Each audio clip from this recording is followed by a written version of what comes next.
오늘 지금 이제 초기 불교에 대한 여러 가지 개념들을 살펴봤는데, 오늘은 이제 초기 불교에 있어서 이제 초기 불교의 시대에서 중요하게 다루어지는 불교 사상이 어떤 것들인가에 대한 내용을 조금 살펴보는 시간을 갖겠습니다.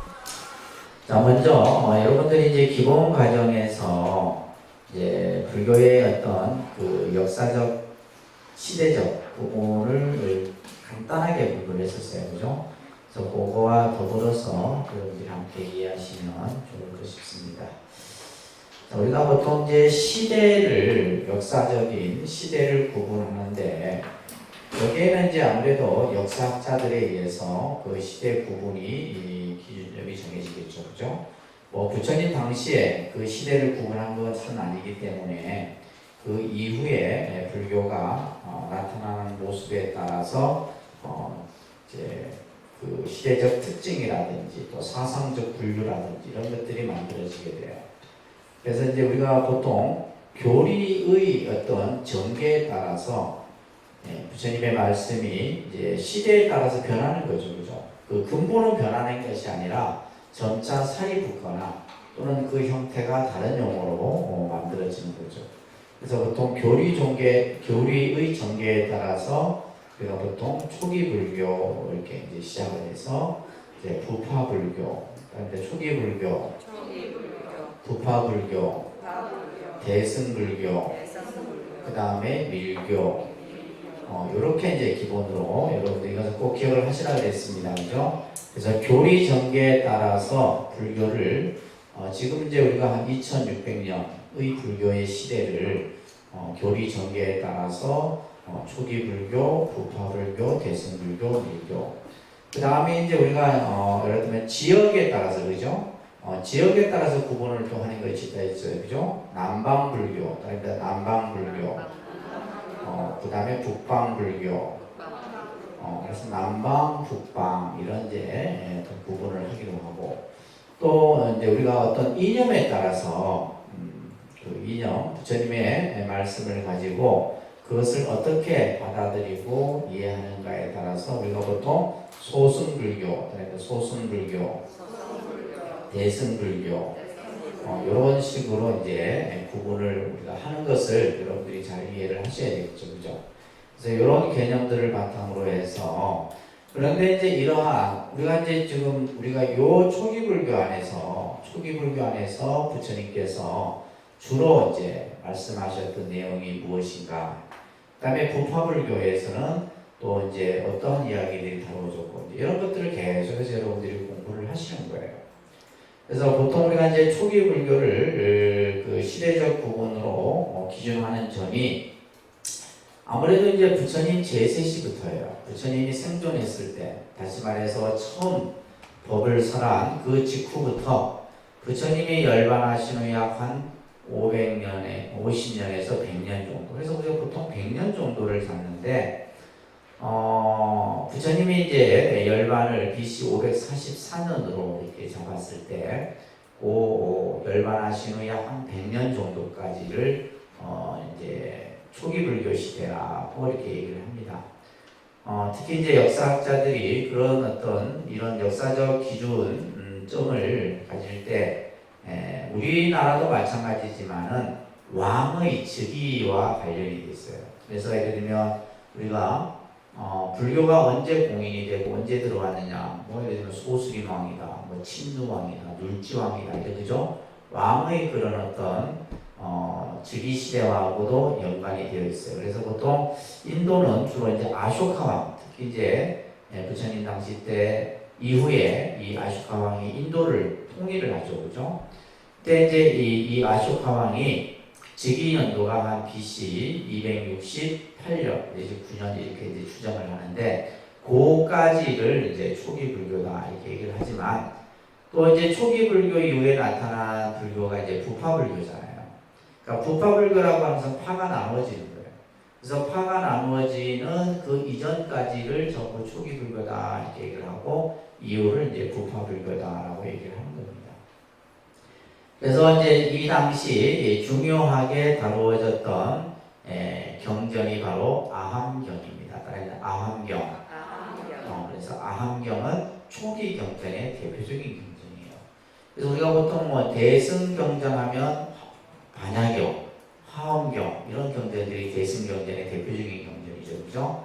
그래서 이제 이 아함경도 남방으로도 이제 이 아함경이 편찬이 되게 되고 또 북방으로 이제 편찬이 돼요. 북방은 이제 한문 번역에서 만들어지는 거죠, 그죠? 그래서 여러분들 보시게 되면 이 아함경은 전체적으로 네 종류가 있어요. 그래서 이것을 사아함이라고도 얘기합니다.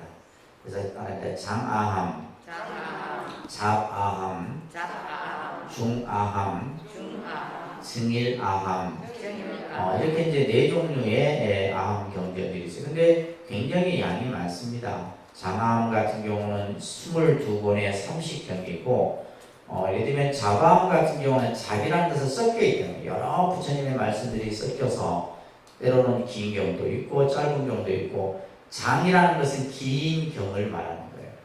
그래서 이제 보통 이 잡아함 같은 경우는 1362경, 경전 수가 1362경이고 권수로는 50권이에요.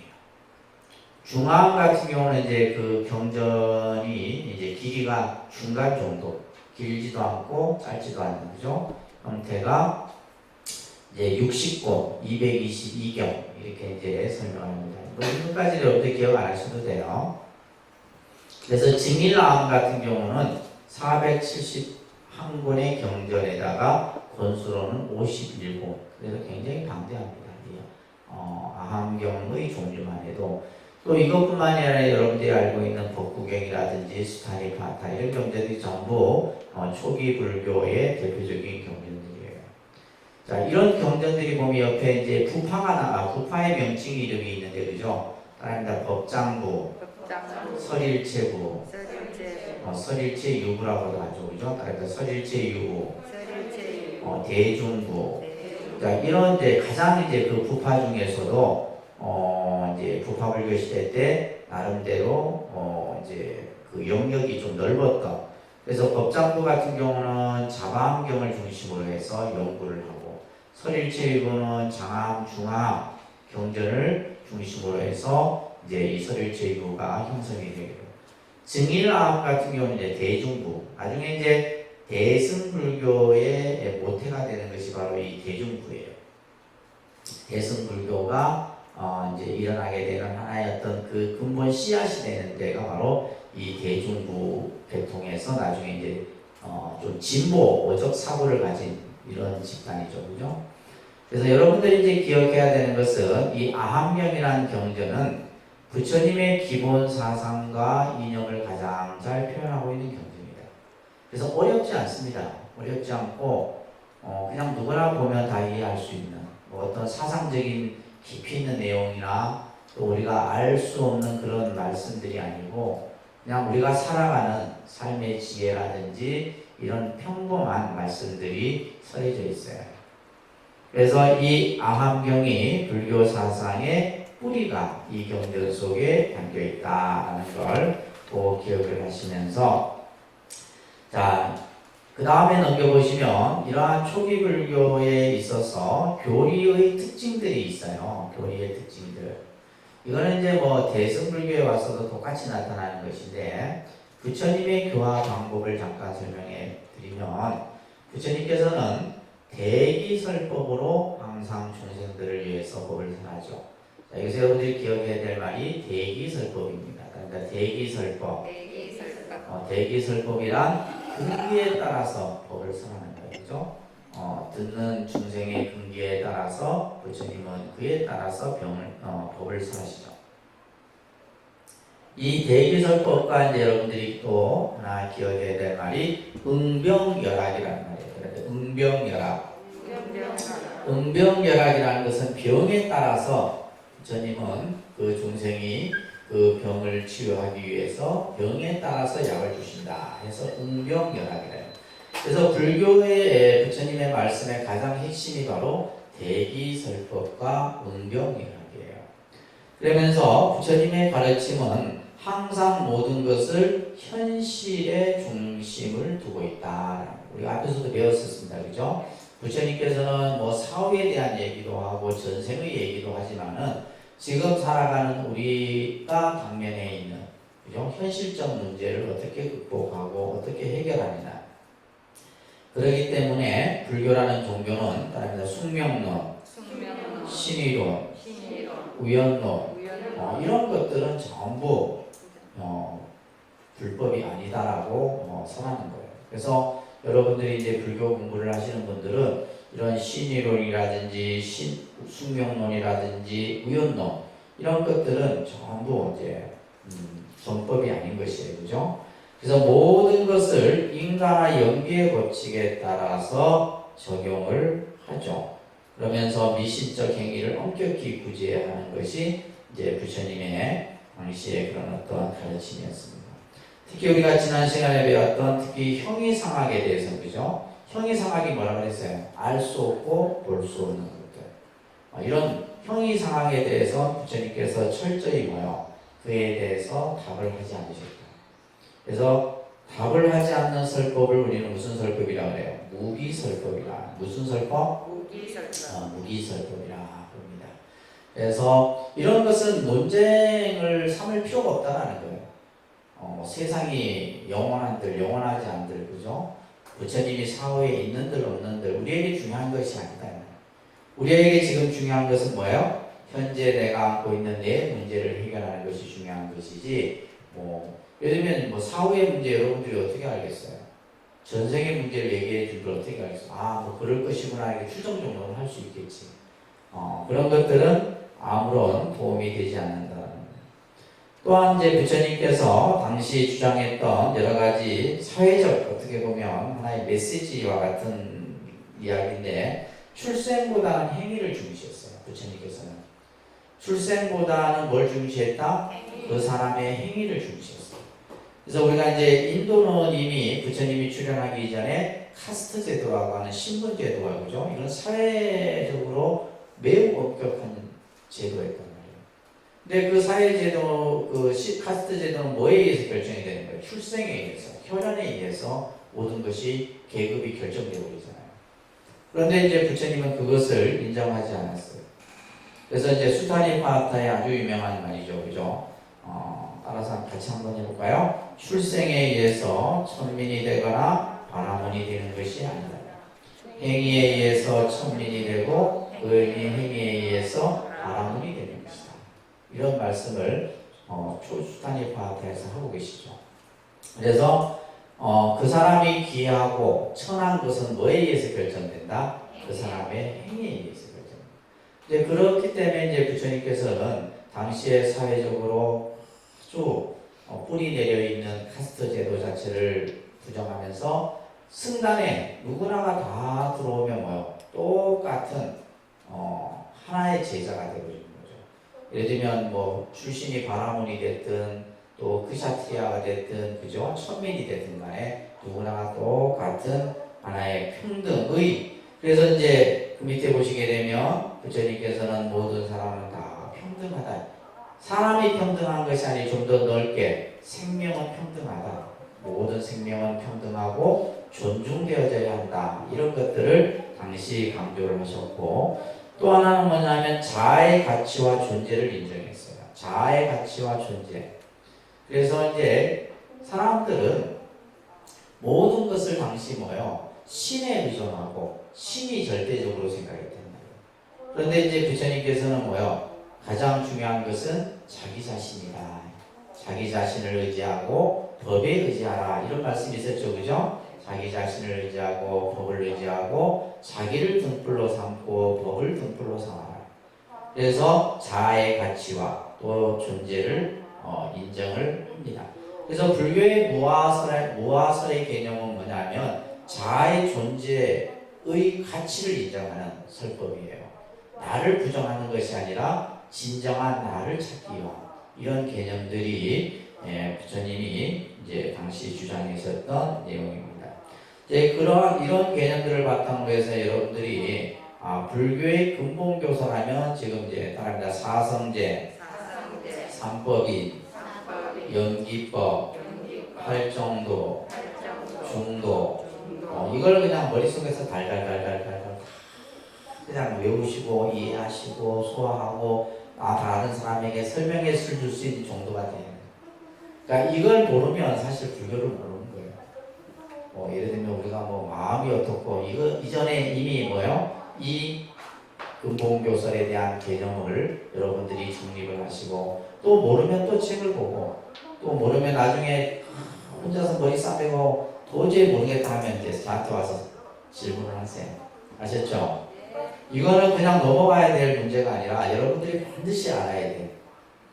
그래야지 나중에 이제 공사상이 됐든 유식이 됐든 화엄 천태가 됐든 여러 사상들을 이해할 수 있는 거예요. 그래서 자, 그 중에서도 이제 먼저 연기, 우리가 기본 과정에서 여러분들 배웠어요. 그죠? 연기법. 자, 연기법이 뭐냐? 자, 연기라는 것이 도대체 뭐냐라고 했을 때 우리가 흔히 불교에서 불교라는 종교는 항상 이걸 얘기하죠. 뭘 얘기해요? 법을 얘기합니다. 법. 자, 이 법이라고 하는 것은 여러 가지 의미들이 있어요. 첫 번째는 법칙, 규범이라는 뜻도 있죠. 그죠? 그 다음에 두 번째는 현상이라는 뜻도 있어요. 세 번째는 진리라는 이런 이제 개념도 이 법이라는 말 속에. 그래서 여러분들 지금 이제 쭉 공부를 하시면서 요게 이제 이 한자를 붙입니다. 이게 모든 제자예요. 그러니까 제법. 그렇죠. 제법. 그래서 여러분들 이제 이 제법이라는 용어가 많이 나옵니다. 그래서 제법이라는 말과 또 같은 말이 일체. 같은 말이에요. 그죠? 제라는 의미와 일체라는 말은 같은 말입니다. 그다음에 일체법, 제법. 요 두 용어를 가지고 설명을 하는 거예요. 예를 들면 이제 법화경 같은 경우는 제법 실상이다. 예를 들면 그 제법 실상이라 했을 때 제법이 뭐냐 이거죠. 그때는 이제 뭘 얘기를 하냐면 이걸 얘기해요. 현상을 뜻하는 현상. 우리가 예를 들면 어떤 규범이나 법칙으로도 쓰일 때도 있지만은 때로는 진리라고 하는 개념으로도 쓰일 때도 있지만은 이제 우리가 삼법인이나 또 이런 개념에서 설명할 때는 현상. 다시 말해서 우리가 제법이라 했을 때는 이 모든 여러분들 눈앞에 보여지는 거죠. 또 보여지지 않는 것까지도 다 포함한 일체를 전부 제법이다라고 얘기해요. 자, 근데 여기서는 이제 연기법 했을 때는 뭐예요? 연기의 진리, 연기의 법칙 이런 뜻으로 쓰이는 거예요. 법자가. 쓰임이 각기 다릅니다. 딱 한 글자로 뜻이 고정되어 있는 것이 아니라. 그래서 보통 우리가 이제 연기법 했을 때는 뭐냐? 부처님이 깨달으신 진리의 내용이다. 이렇게 기억하셔야 돼요. 연기법이 뭐다? 부처님께서 깨달으신 진리의 내용이다. 그러니까 우리가 예를 들면 부처님이 법을 깨달았다 하잖아요. 부처님께서 진리를 깨달았다. 우주의 이치를 깨달았다. 이 얘기를 한단 말이에요. 그러면 그 우주의 이치가 뭐냐? 라고 했을 때 연기다. 그러면 진리를 깨달았다라고 했을 때 그 진리가 뭐냐? 연기다. 이런 얘기예요. 무슨 말인지 이해되세요? 자, 그러면 이 연기법이 어떠한 말씀이냐라고 우리가 보면 이거예요. 우리가 가지고 있는 가장 근본 문제를 해결해 주는 거예요. 가장 근본 문제. 우리가 당면하고 있는 가장 본질적이고, 그죠? 가장 중요한 문제예요. 그 문제가 뭐예요? 그 문제가 뭡니까? 생사의 문제예요. 무슨 문제? 불교에서의 가장 큰 숙제가 뭐냐? 생사의 문제를 해결하는 거예요. 이겁니다. 이 생과 사의 문제, 이 문제가 부처님께서 출가의 동기도 여기서부터 시작되는 거예요. 부처님께서 출가하고자 했던 동기도 여기고, 왜 인간은 태어나면 늙고 병들고 죽어야만 되는가? 이 문제예요. 부처님이 이 문제를 해결하기 위해서 출가를 하셨고, 수행 끝에, 그죠? 이 문제를 해결하신 거예요. 생사의 문제를 해결했다.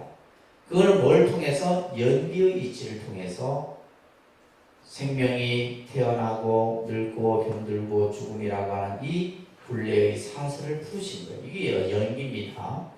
그래서 예를 들면 이제 가장 본질적인 문제가 이 생사의 문제인데 여러분들은 이제 이걸 못 보잖아요. 이 생사의 문제가 아니고 우리가 지금 당면한 문제는 뭐예요? 경제 문제, 자식 문제, 돈 문제, 그죠? 이런 문제인 거예요. 그러니까 여러분들 그래서 이제 이 생사의 탈이 안 되는 거예요.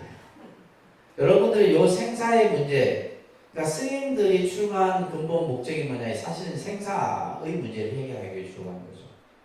내가 뭐 주제하기 위해 출가한 게 아니다. 생사의 문제를 해결하기 위한 거예요. 근데 여러분들이 이제 절에 와서 뭐 이렇게 신앙생활하고 하는 건 결국 뭐냐면 경제 문제, 자식 문제, 뭐 그죠? 부호, 명예, 권력 이런 문제들이에요. 여기에 이제 여러분들이 관심을 갖다 보니까 이 생사의 문제가 눈에 안 들어오는 거죠. 그죠? 근데 이것이 가장 중요한 문제다 이 말이에요. 이 가장 중요한 문제예요. 자, 우리가 예를 들면 생이라는 것은 우리가 이 생은 태어나긴 태어났지만 내가 어디로부터 왔느냐. 내가 죽고 나서 또 내가 어디로 갈 것이냐. 결국에는 모든 사람은 태어나면 반드시 죽음이라는 이것을 맞이하는데, 그죠? 그래서 이제 우리가 나중에도 나오지만은 종교가 항상 죽음 이후의 문제를 얘기해요. 모든 종교들이 그 종교의 강조하는 내용 중에 하나가 예를 들면 뭐 천당을 얘기하고, 그죠? 우리가 극락을 얘기하는데, 근데 불교는 사실은 어떤 사후의 극락을 얘기하는 것은 아니에요. 나중에 이제 여러분들이 유심정토라는 개념을 공부하게 되면, 지금 내가 현재 있는 현재의 상황이 극락을 만드는 것이 불교의 목적이야. 뭐 죽고 나서 극락 가는 것이 목적이 아니다. 근데 아무튼 뭐 천당을 얘기하고 극락을 얘기하고 죽은 이후에 그죠. 그러고 나면 또 어떻게 되느냐. 그걸로 끝나느냐. 뭐 이런 여러 가지의 이 생과 사의 문제가 가장 어떻게 보면 본질적인 문제인데 이것을 뭐라 그런 거예요? 한마디로 얘기하면 보다 얘기한다. 이것을 뭐라 한다고요?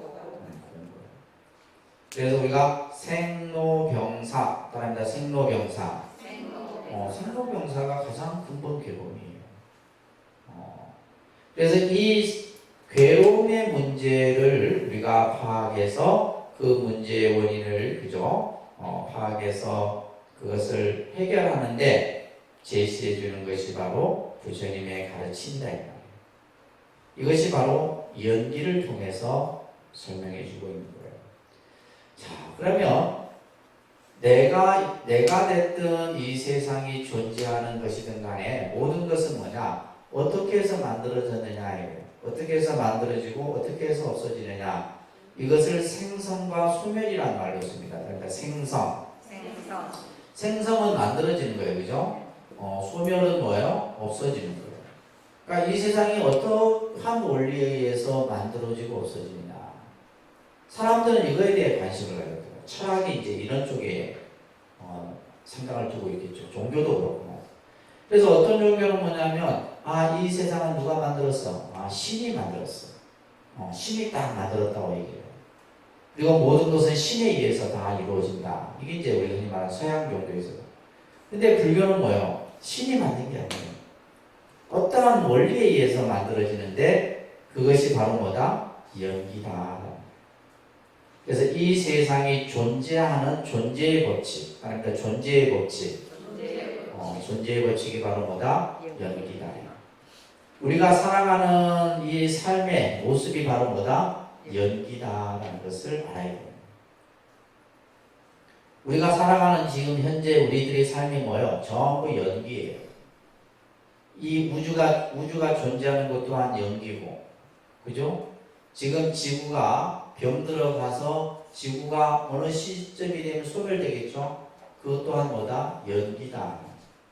이게 바로 뭐예요? 생성과 소멸의 법칙에 의해서 나타나는 거예요. 이것을 따라합니다. 생멸의 법칙이라고 하는 거예요. 그러니까 생멸의 법칙, 연기의 법칙, 인연의 법칙. 이걸 이제 우리가 흔히 크게 얘기하면 연기법이다 라고 얘기합니다. 그래서 모든 것은 우리가 전부 인연에 의해서 살아가죠. 서로 인이 되고 또 그죠? 연이 되고 또 인이 되고 과가 되고 그죠? 그냥 이루어지는 것은 하나도 없다는 말이에요. 전부 뭐에 의해서? 원인과 결과에 의해서 만들어진다는 말씀을 부처님께서 연기를 통해서 하고 있어요. 그렇기 때문에 자바안경에 보면 이런 말씀들이 아안경에서 다 나오는 거예요.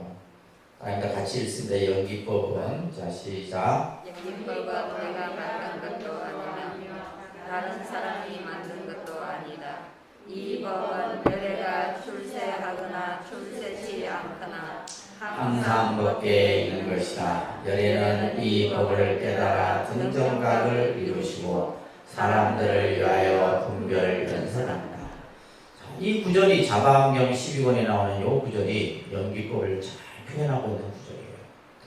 이 연기법이라는 것은 내가 만든, 여기서 내가 누구예요? 부처님이에요. 내가 만든 것도 아니고 신이 만든 것도 아니고 이것은 뭐요? 부처님이 세상에 나오거나 나오지 않거나 항상 법계에 있는 것이다. 항상 법계에 있는 거예요. 이 우주 법계에 존재하는 것이다. 그것을 그래서 우리가 아까 존재의 법칙이다. 이 세상이 어떻게 존재하느냐? 연기에 의해서 존재한다. 이건 신이 만든 것이 아니다라는 거예요.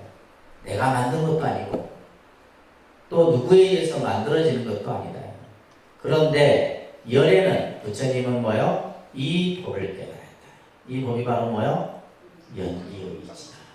연기를 깨달아서 등정각을 이루시고 이것을 사람들을 위해 분별 연설한다. 이렇게 해서 나오고 있습니다. 따라합니다. 연기를 보면 법을 보고 법을 보면 연기를 본다. 이 중화경에 나오는 말씀인데 좀 그냥 연기가 곧 뭐다? 진리다. 그래서 부처님께서 뭐라 그랬어요? 나를 보지 말아라. 그죠? 형상으로 나를 찾지 말아라. 뭐라 그랬어요? 나를 보려거든 법을 보고 법을 보는 자 나를 본다. 이런 말 하셨죠?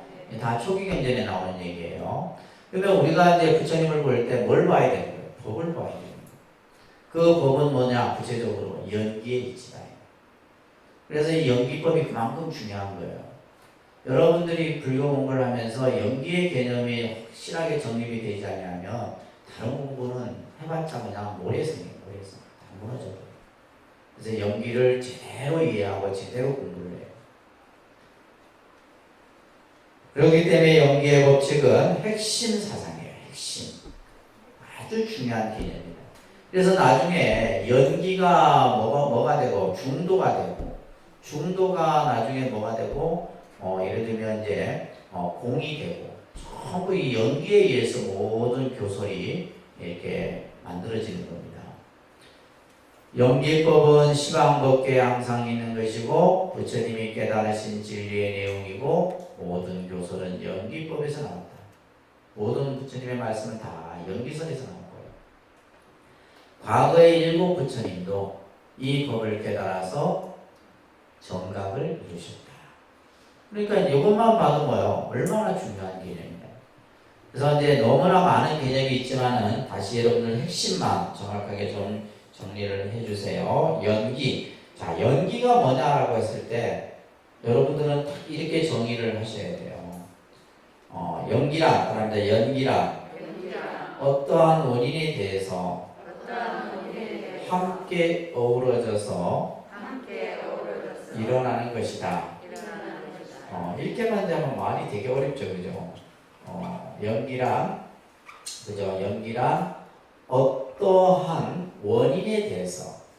자, 근데 이제 여러분들 한자를 조금 이해를 하면 이제 사실은 조금 쉽습니다. 예, 그래서 이 연자가 반연할 연자예요. 연자가 무슨 연자? 스님들이 그냥 처음 공부할 때 이 연자를 뭐 이제 인연 연자 이렇게 뭐 하기도 하는데 원래 이제 뜻은 반연한다. 그러니까 반연이라는 말이 사실 또 어려워요. 반연이라는 것은 뭐냐면 뭐뭐가 어우러진다 이런 뜻이에요. 뭐뭐가 어우러져서 그런 의미입니다. 그래서 이 연자는 사실 요 앞에 뭐가 숨어져 있냐면 인자가 숨어져 있어요. 그래서 인연이라는 뜻이에요. 사실 인연. 그래서 나중에 나오겠지만은 이 인은 직접적인 것이고 이거는 보조적인 것이에요. 그래서 무엇으로 인해서 무엇과 어우러져서 무엇으로 말미암아서 이런 이제 의미를 가지고 있어요. 연자가. 그래서 이 세상은 혼자서 만들어지는 것이 없는 거죠. 반드시 뭔가와 어우러져서 만들어요. 뭔가가 원인이 되어져서 일어난다. 그래서 이제 기자는 여기 보면 일어날 기자죠, 그죠? 여기다가 이제 뭐냐면 이제 생자가 안에 들어가 있어요. 그래서 이제 인연생기라고 합니다. 근데 인연생기, 인연생기를 줄여서 그냥 우리는 연기 이렇게 얘기를 합니다. 연기. 그래서 연기라고 하는 것은 여기서 지금 정의를 하고 있는 것처럼 어떠한 원인, 그러니까 반드시 무엇이 만들어질 때는 그냥 만들어지는 것이 없다. 뭐가 있어야 된다? 원인이 있다. 그래서 원인이 중요한 거예요. 원인에 대해서 여기서는 뭐요? 함께 어우러진다. 이게 있는 거예요. 무엇으로 말미암아서 반연해서 일어나는 것이다. 그러니까 여러분들이 이 세상에 태어날 때 혼자 태어난 것이 아니다. 그죠? 내가 태어나기 위해서는 아버지와 어머니의 또 나와의 인연이 함께 어우러졌기 때문에 내가 세상에 태어난 거예요. 또 우리가 이 지구가 존재하는 것도 마찬가지예요. 지구 혼자만 존재할 수 없잖아요. 여기에는 뭐가 있어야 돼요? 물도 있어야 되고 공기도 있어야 되고 그죠? 여러 가지의 생명이 살 수 있는 그러한 조건들이 만들어져야 돼요. 무슨 말이 이해되세요? 우리가 예를 들면 언젠가는 이 지구는 없어질 거예요. 그죠? 지구는 없어지면 지금 과학자들이 제2지구를 찾고 있잖아요. 그러면 제2지구를 찾고 있는데 그 지구에는 뭐가 있어야 돼요? 공기도 있어야 되죠. 물도 있어야 되고 생명이 살 수 있는 뭐가 있어야 돼요? 조건이 갖춰져야 돼요.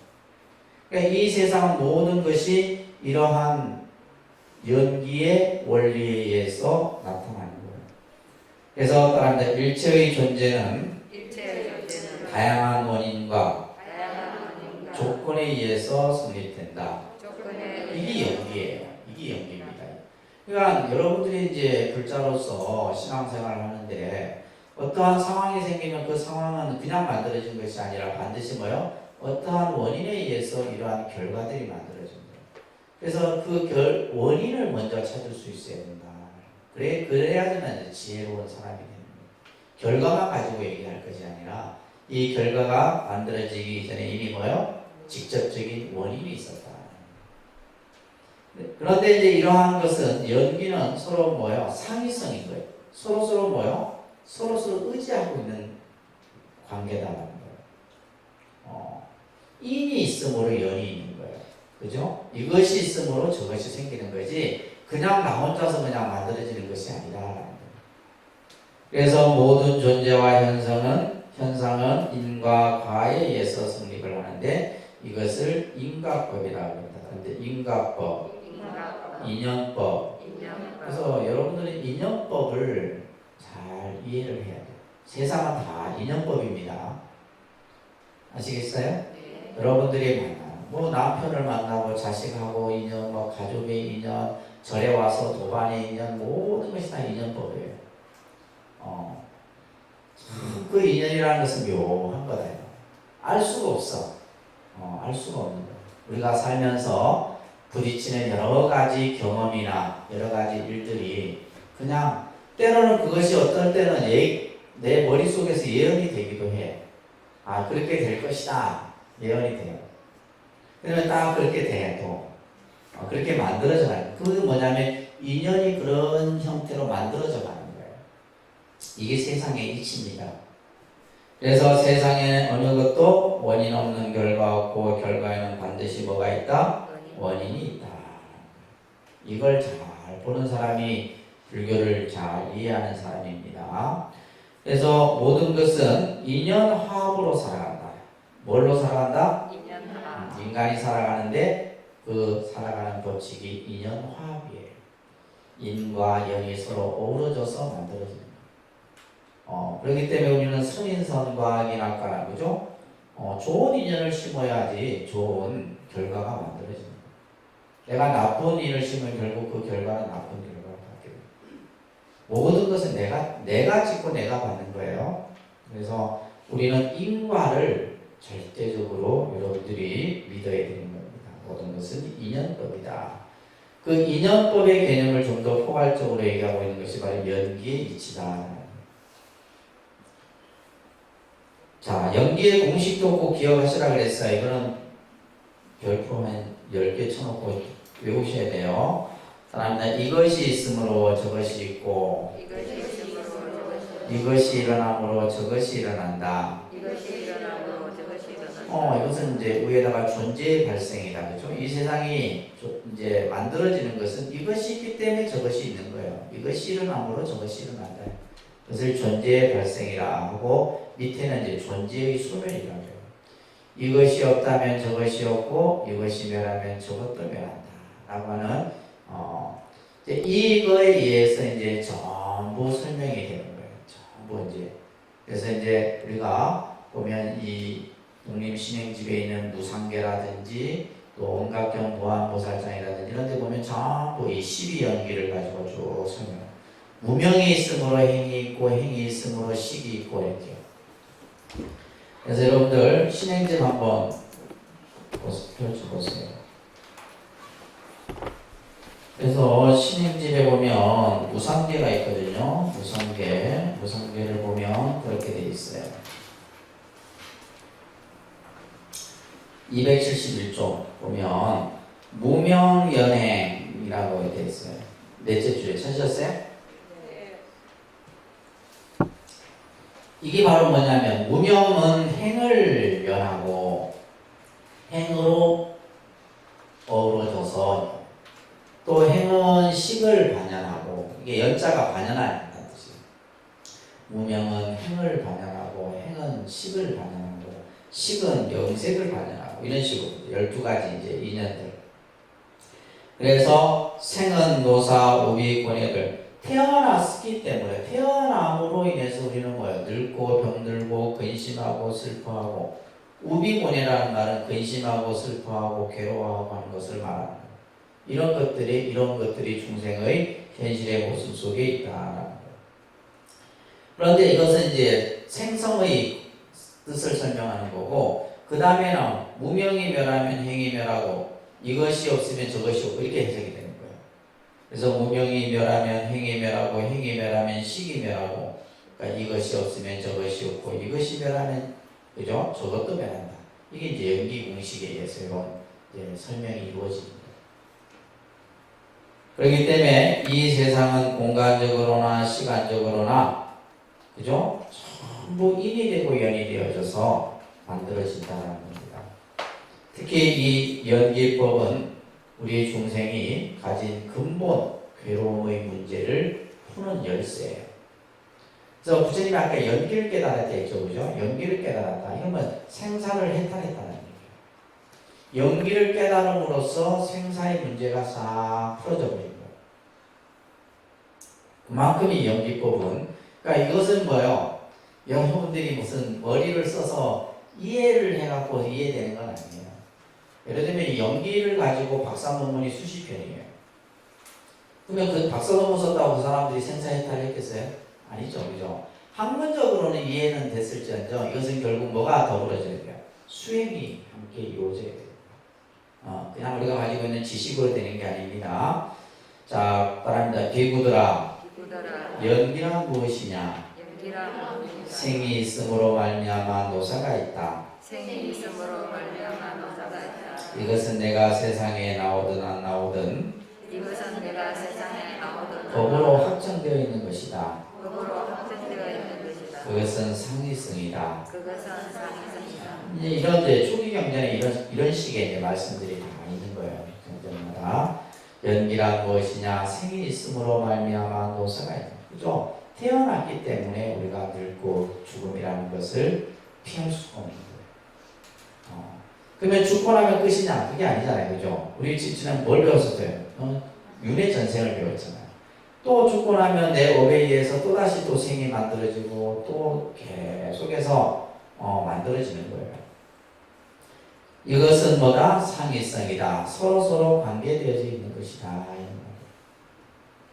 자, 그 밑에 보시게 되면 상응부 경전이라는 것은 이것은 이제 남전, 이제 남방 쪽에서 이제 만들어진 그 경전. 그래서 우리가 이제 보통 한역 사아함 빨리 오 니까야 이렇게 이제 하는데 빨리어 경전 속에서 나오는 내용이에요.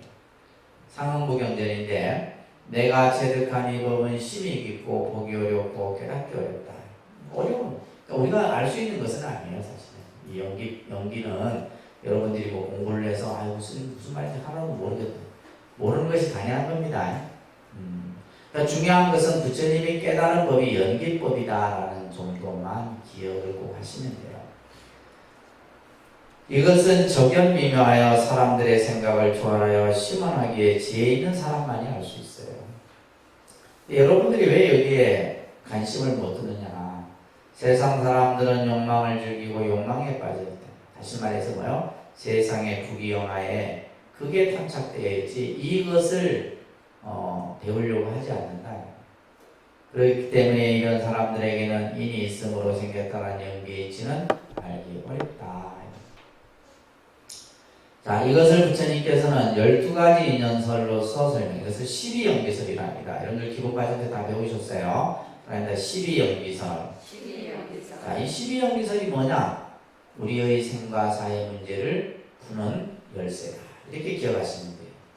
우리가 세상에 태어나고 죽고 또 다시 태어나는 그 우리의 과정을 풀어주는 것이 바로 12가지 연기의 설명이에요.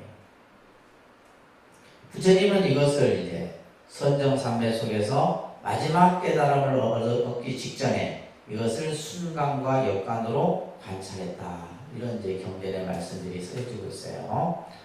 이제 따라합니다. 무명, 행, 식, 명세, 유기, 초, 수, 애, 치, 유, 생, 노사.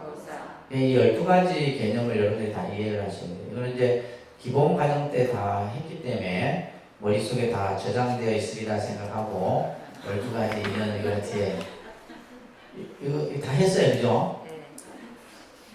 다 했는 거기 때문에 지금 설명을 드리면 이걸로 또 계속 강의 수가 자꾸 늘어나서 자, 쭉 넘겨서 168쪽에 보시게 되면 이 12연기설이 가지고 있는 의미가 중요하죠. 그죠? 결국 우리의 궁극적인 문제가 뭐예요? 이 죽음이에요. 사실은. 죽음 앞에 사람은 할 수 있는 것이 없습니다. 할 수 있는 것이 없어요. 근데 중요한 것은 언제 죽을지 아무도 모른다는 얘기죠. 그죠? 멀쩡했던 사람이 뭐 그냥 주사 맞고 그냥 죽기도 하고 알 수가 없는 거예요. 그것은 아주 극히 예지만은 이 죽음이라는 문제는 우리가 가지고 있는 가장 본질적인 문제예요. 그리고 삶의 가치에 대한 문제. 이런 문제들을 이 연기라는 가르침을 통해서 부처님께서는 우리들에게 설하셨어요. 경전에서 이런 얘기들을 해주고 있는 겁니다. 그리고 이 연기법은 아주 깊고 깊은 미묘한 그런 가르침이에요. 그냥 뭐 여러분들이 한두 시간 공부해서 알 수 있는 것은 아니다. 그만큼 많은 그러니까 불교의 교리 속에서 이 연기법만큼 중요한 교리가 없어요. 모든 교리는 이 연기로부터 시작이 되는 겁니다. 그래서 마지막 불교는 연기설을 중심으로 중심 사상으로 삼고 있는 겁니다. 자, 그래서 연기법 그냥 여러분들은 뭐요? 부처님이 깨달으신 진리의 내용이다. 그럼 연기란 무엇이냐, 그죠? 모든 것은 원인과 조건에 의해서 만들어지는 것이다. 그리고 이 연기라는 것을 통해서 우리의 생산 문제를 푸는 그러한 키가 이 연기설 속에 담겨 있다라고 여러분들 기억하시면서 자, 그 다음에 삼법인도 이제 이 삼법인은 우리의 현상을 우리 중생 세계의 현상을 부처님께서는 마치 도장을 찍어서 확실히 우리들에게 인증시켜준 가르침이 바로 삼법인에 대한 진리예요. 그래서 세 가지 진리의 인증이다 해서 삼법인. 이 삼법인도 이거 외우셔야 됩니다. 삼법인도 꼭 기억하셔야 돼요. 그래서 이것은 결정코 확실히 그러하면 다시 변경할 수 없다. 우리가 도장을 한번 찍으면 다시 물릴 수 없잖아요. 그런 의미단 말이에요. 세 가지 확고한 진리의 말씀을 얘기합니다. 자, 그 밑에 보면 일체법의 실상을 그러니까 아까 일체법 나왔잖아요. 이런 식으로 계속 설명이 되어져요. 일체법 하면 모든 그죠? 모든 것의 모습, 현상을 실상이라는 것은 참모습을 실상이라고 해요. 실상. 이 세상의 실상이 뭐냐라고 했을 때 바로 삼법인이다. 이 얘기를 하는 거예요. 삼법인. 그 삼법인의 가장 중요한 개념이 이거예요. 따라합니다. 일체는 모두가 무상하고 괴로움이고 무하다. 이게 삼법인의 제일 중요한 명제입니다. 그래서 일체는 그죠? 모두가 뭐하고 무상한 것이고 괴로움이고 무하다. 이 세 가지. 이것만 알면 사실 불교를 아주 여러분들이 제대로 볼 수 있는 그런 안목이 생깁니다. 자, 일체는 무상하다. 그래서 이제 여러분들 자방경에 나오는 구절이 있죠, 그죠? 따라합니다. 색은 무상하고 무상한 것은 괴로움이고 괴로운 것은 무아이다. 수상행식도 또한 그와 같다. 색수상행식 배웠죠, 그죠? 뭐예요? 오온이 오온, 그죠? 이 세상에 존재하는 5가지의 그 요소, 색수상행식. 그래서 색은 물질, 수상행식은 정신적인 것이다, 그죠? 근데 그래서 이제 이 색수상행식이 바로 뭐예요? 일체예요.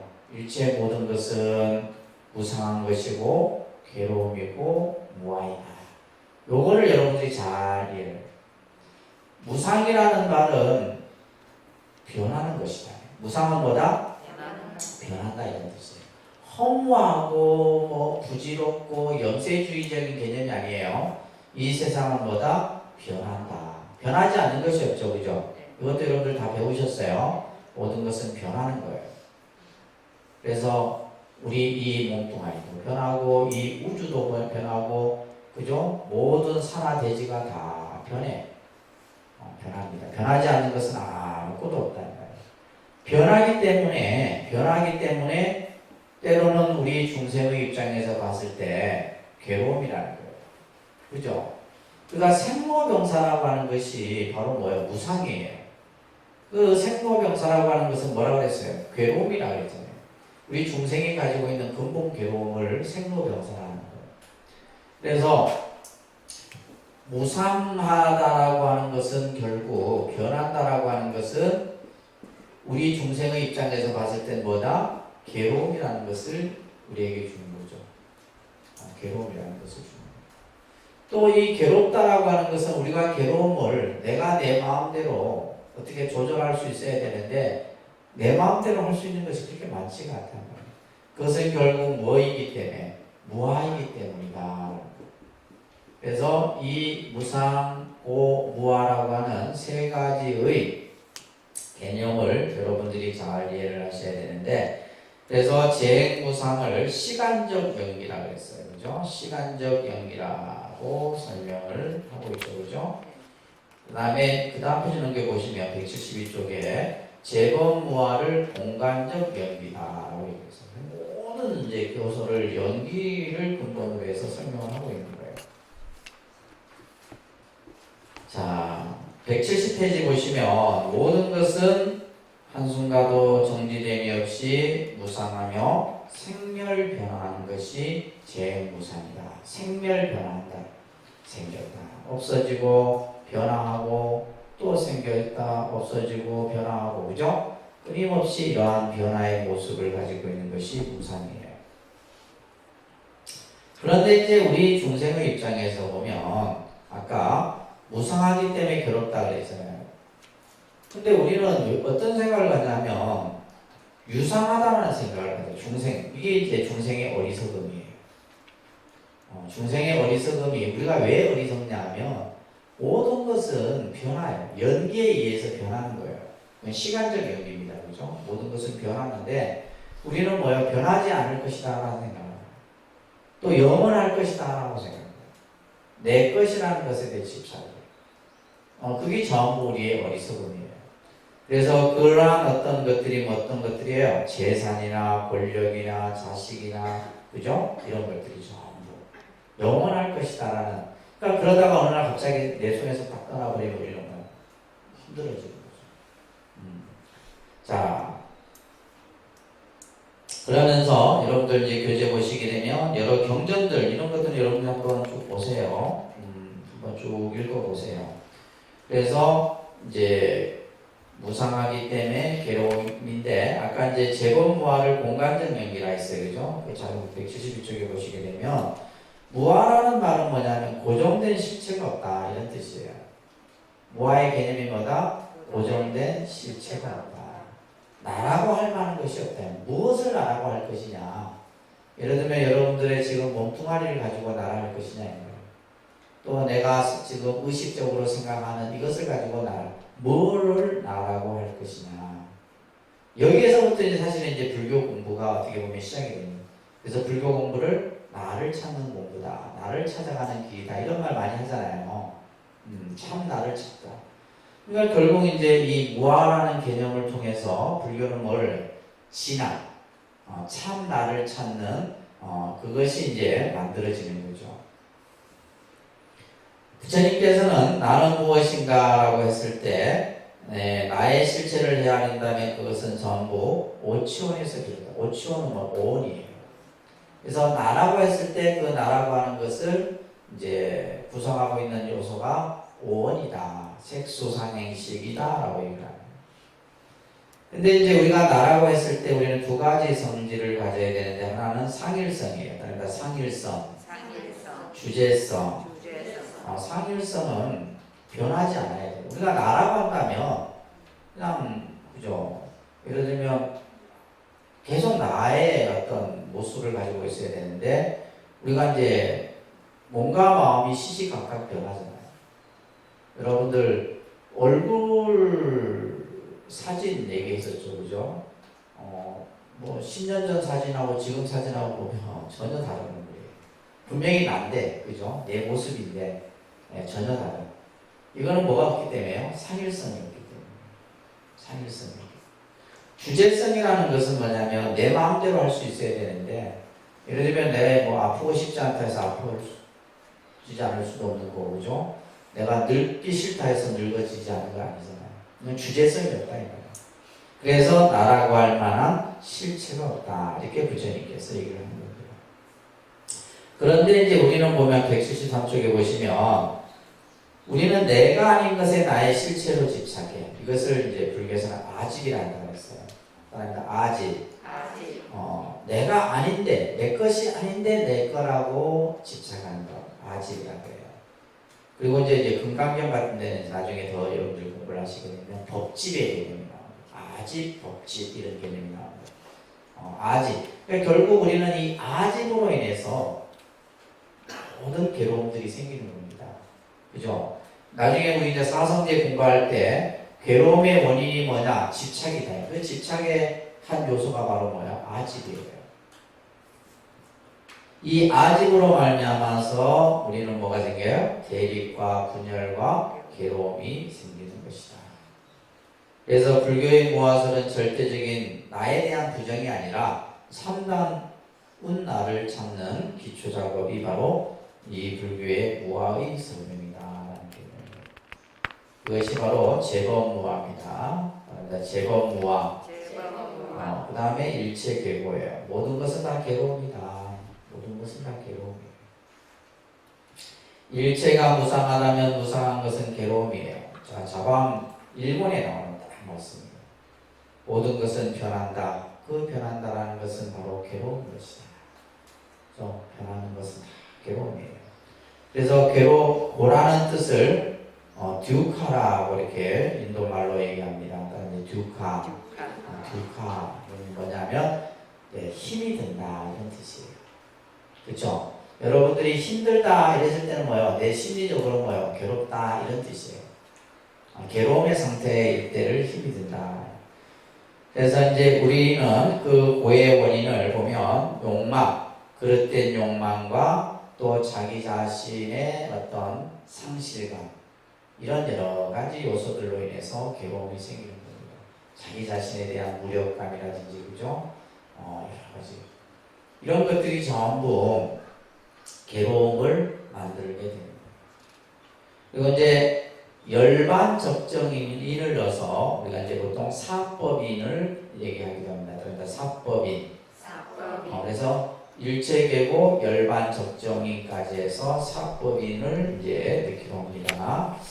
자, 그 다음에 이제 이 사성제설이에요. 그러니까 사성제. 삼법인, 사성제, 연기법 이게 중요하다고 했습니다. 이 사성제는 네 가지 성스러운 진리다 이런 뜻이에요. 네 가지 성스러운 진리인데 뭐에 대한 얘기냐? 괴로움의 문제를 해결합니다. 아까 연기법도 괴로움의 문제를 해결하는 것이었어요. 그죠? 그 다음에 삼법인도 우리의 중생의 현실을 우리들에게 일깨워주는 진리라고 했습니다. 이 사성제는 괴로움의 원인을 찾아서 그 해결 방법까지 제시해주는 가르침이 바로 사성제예요.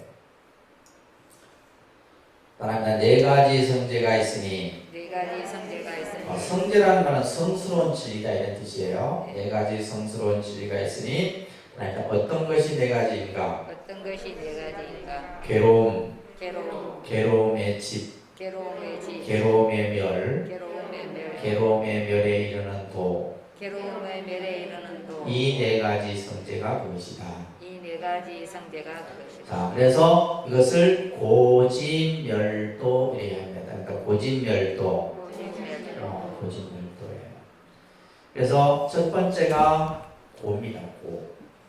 자, 제가 여러 차례 이제 말씀드렸죠. 불교의 가르침은 우리 중생의 현실의 고통의 문제를 해결하는 데 있다. 그랬어요. 그죠? 우리가 가지고 있는 중생이 가지고 있는 괴로움의 문제를 해결하는 겁니다. 그래서 제일 첫 번째 명제는 항상 이 문제를 해결하는 거예요. 고라는 문제예요. 여러분들이 괴로움이 없다라면 굳이 절에 올 이유도 없겠죠. 그죠? 없습니다, 사실은. 괴로움이라는 것이 없다면 여러분들이 절에 갈 이유도 없고 그냥 막. 근데 이제 우리가 살다 보면 모든 내 삶 속에 전부 이 고라고 하는 것이 다 녹아져 내리는 거예요. 자, 아까도 얘기했듯이 우리는 힘이 든 상태를 괴롭다고 해요. 힘이 든다는 것은 뭐예요? 뭔가 내 마음대로 안 되기 때문에, 내 뜻대로 안 되기 때문에 힘이 든 겁니다. 그렇잖아요, 그죠? 내가 예를 들면 세상을 살면서 내 마음대로 할 것, 내 생각대로, 내 뜻대로 될 것 같으면 괴로움이 생길 일이 없어.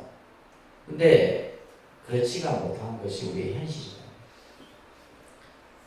여러분들이 살면서 여러분들 마음대로 뭐 이렇게 되는 일이 몇 퍼센트 정도 돼요? 한 60%만 넘어도 그 사람은 잘 사는 거예요. 쉽게 말해서 운이 좋은 사람이에요. 근데 이제 50 밑으로 떨어지면 뭐예요? 괴로운 거예요. 그래서 모든 것이 내 마음대로 내 뜻대로 되지 않기 때문에 괴로운 거예요, 사실은. 그래서 이제 부처님께서는 어떤 것이 괴로움이냐? 생로병사가 고다. 이게 근본 괴로움이에요. 본질적 괴로움입니다. 미워하는 사람 만나는 것도 괴로움이고, 사랑하는 사람 이별하는 것도 괴로움이고, 구하고자 해도 얻지 못하는 것도 괴로움이고, 오원이 서로 치성하는 것 또한 괴로움이다. 그래서 괴롭다. 자, 그래서 근데 어떤 사람은 왜 불교는 왜 이 괴로운 얘기만 하냐 이렇게 얘기하는데, 괴로움을 알아야지만 여러분들이 괴로움에서 벗어날 수가 있는 거예요. 불교가 뭐 괴로움이 있는 게 아니잖아요. 저 영원한 극락의 얘기도 있고 있어요. 근데 그 출발은 뭐냐? 이 고라고 하는 문제로부터 출발하는 거예요. 그래서 이 괴로움의 집착, 괴로움의 원인이 뭐예요? 집이다. 괴로움의 원인이 뭐예요? 이건 원인이에요. 원인이고 이것에 의해서 나타난 뭐가 되는 거예요? 결과가 되는 거예요. 이 고는 결국 이 집이 우리 중생의 그죠? 그릇된 집착이 이 괴로움의 원인이 되는 거예요.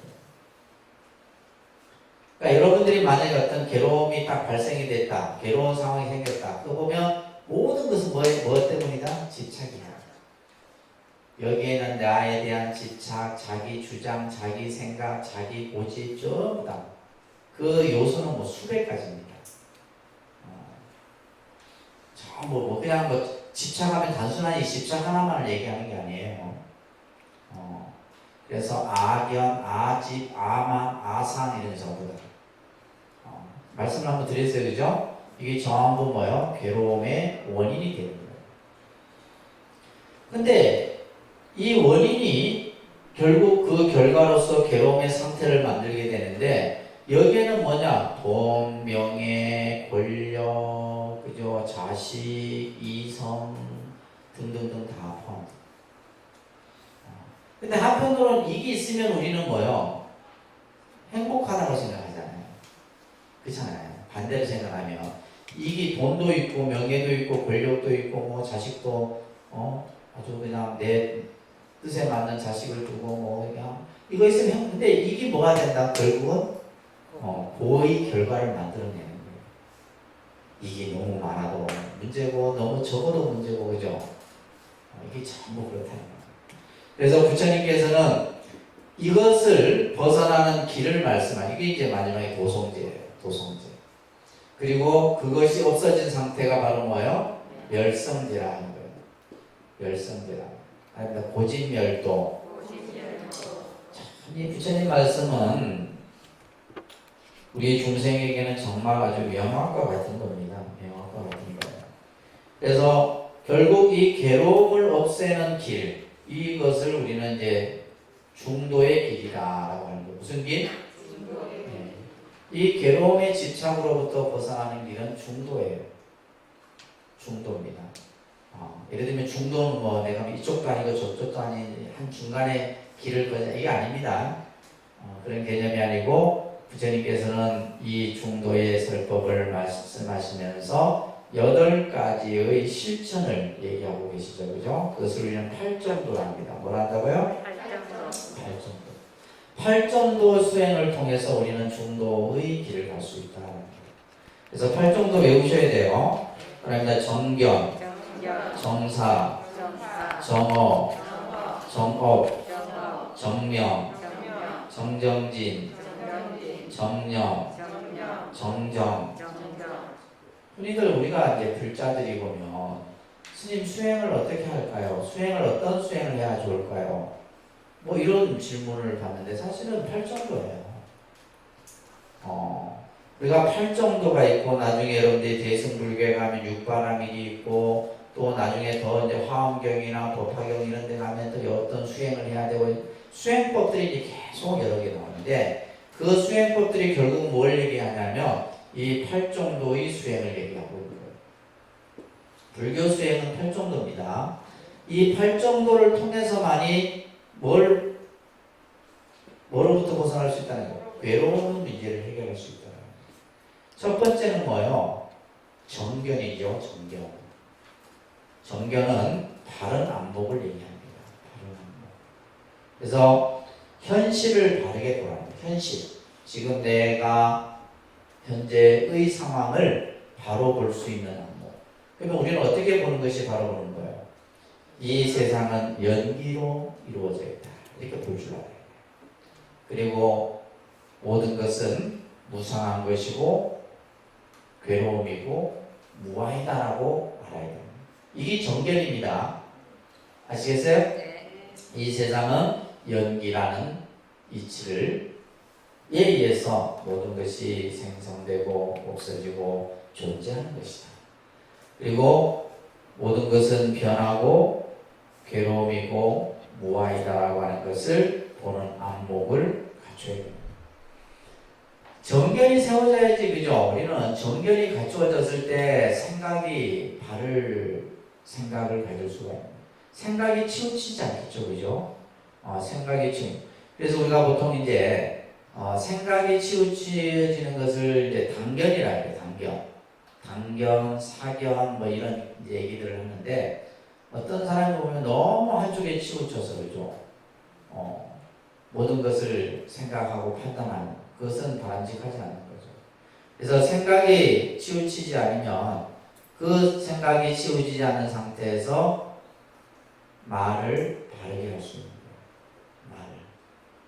말을. 요즘에 보면 전부 뭐 정치인들이나 보면 이렇게 말들을 그죠. 자기 그냥 입에서 나오는 대로 해요. 생각에서 나오는 대로 해요. 그러다 보니까 이제 말 실수들이 많은 거죠. 그래서 점어. 결국 바른 말을 못한다는 것은 정견 정사가 갖춰지지 않았기 때문이에요. 사실은. 생각이 한쪽에 편협되거나 자기 우물안의 사고밖에 없는 거죠. 그러다 보니까 말을 바르게 못하고 행동도 바른 행동을 나올 수가 없겠죠. 생활도 또한 바르게 하지 못하겠죠. 그래서 이 정견을 기본으로 해서 정사, 정업, 정업, 정명까지 이루어지는 거예요. 그리고 나서는 뭐예요? 정정진이죠. 끊임없이 노력하는 거예요. 자, 이렇게 됐을 때 이제 정념이 갖춰집니다. 정념은 뭐예요? 바른 생각이에요. 중도의 생각을 다 갖게 되는 거예요. 중도적 생각을 갖게 되는 거예요. 이 중도적 생각이라는 것은 뭐예요? 항상 자기 자신을 성찰해. 자기의 견해만을 주장하지 않고 다른 사람의 말도 듣고 이 사람 말도 듣고 이러면서 항상 중도적 견해를 통해서 그죠? 항상 바른 생각을 갖추는 겁니다. 그리고 마지막에 이제 뭐가 이루어지는 거예요? 정정이 이루어지는 거예요. 정정이 이루어졌을 때 우리는 이 세상이 연기인 줄 알게 되는 겁니다. 이 세상이 연기인 줄 알게 되고 모든 것이 무상하고 괴로움이고 무아인 줄 알게 된다. 그러니까 이제 정견을 통해서 마지막 정정의 단계까지 이르게 되는 거예요. 자바암경의 마지막 나오는 구절이 있죠. 그럽니다. 먼저 해 뜨기 전에 밝음이 비추듯이 괴로움의 사라짐에는 정견이 나타나고 정사 내지 정정을 일으켜 마음에 해탈이 있게 되느니라. 그죠? 우리가 괴로움을 내가 없애기 위해서는 여러분들은 이제 괴로움을 없애기 위해서는 내가 막 법당에 가서 절하고 막 기도하고 그렇게 돼서는 없어지는 게 아니에요. 그러니까 이것은 이제 그렇다고 뭐 효과는 없다고는 할 수는 없지만은 더 중요한 것은 뭐다? 정편을 갖춰야 돼요. 정편. 내가 수행을 하기 전에 그죠? 수행을 하기 위한 바른 안목이 먼저 갖춰져야 됩니다. 그러니까 우리 절에 다니는 많은 불자들이 뭐가 문제냐면 정견이 세워지지 않았기 때문에 다른 공부를 아무리 해도 결국 뭐만 남아요? 상만 남는 거예요. 공부가 제대로 되는 사람이 없어요. 정견이 세워지고 마지막에 정정의 단계까지 갖춰졌을 때 결국 내 안에 우리들이 살아가는 현실적인 괴로움의 문제들을 여러분들 스스로가 풀어갈 수가 있고 이런 내용들이 초기 불교 교설에서 강조되는 내용들입니다. 아시겠죠? 그래서 이제 기본 과정에서 했기 때문에 중간에 좀 생략을 좀 했는데 그래서 연기법, 사성제, 삼법인, 중도, 팔정도 이렇게 다 외우셔야 돼요. 아시겠죠?